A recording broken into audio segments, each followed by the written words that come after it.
Hi friends, আমি আশিস আর আপনারা দেখছেন computer and laptop solution my YouTube channel.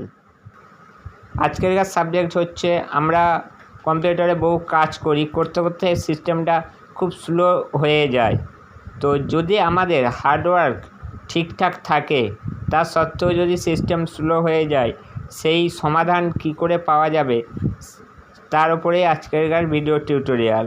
সেটা আপনাদের পুরনো ডেস্কটপ হোক বা ওল্ড ডেস্কটপ, নিউ ডেস্কটপ হোক, যাই হোক, সিস্টেমের বয়স 6 মাস, 1 বছর, 2 বছর, যাই হোক, এই 5টা টিপস যারা মেনটেন করে চলবে তাদের সিস্টেম স্লো হবে না।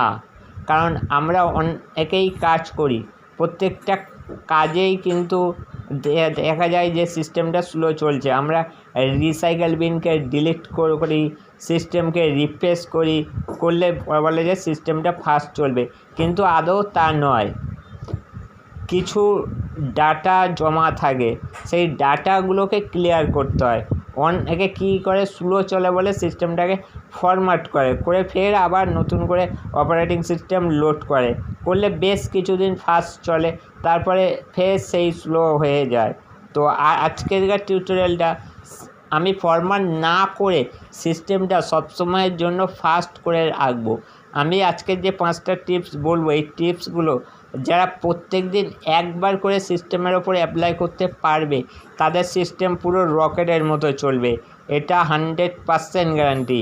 আর তার যদি অবশ্যই এটা মনে রাখতে হবে, তার যদি হার্ডওয়্যার প্রবলেম না থাকে, যদি হার্ডওয়্যার প্রবলেম থেকে থাকে তাহলে কিন্তু এই 5টা টিপস অ্যাপ্লাই করলেও ফাস্ট কাজ করবে না।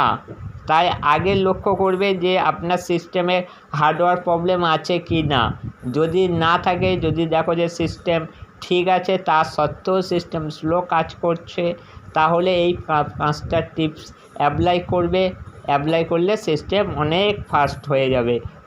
কারণ প্রত্যেকটা ডাটার একটা করে ডাট ফাইল সিস্টেমের এমন জায়গায় জমতে থাকে, সেই জমে যখন ওটা অনেকটাই জমে যায়, সেই সময় সিস্টেমটাকে স্লো করে দেয়।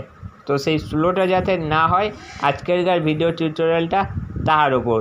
তো আজকেরকার ভিডিও যদি ভালো লেগে থাকে চ্যানেলটিকে লাইক করবে, সাবস্ক্রাইব করবে, কমেন্ট করবে, শেয়ার করবে, অন্যদেরকে দেখার সুযোগ করে দেবে, তারাও এই প্রবলেমটা সলভ করে নিতে পারবে।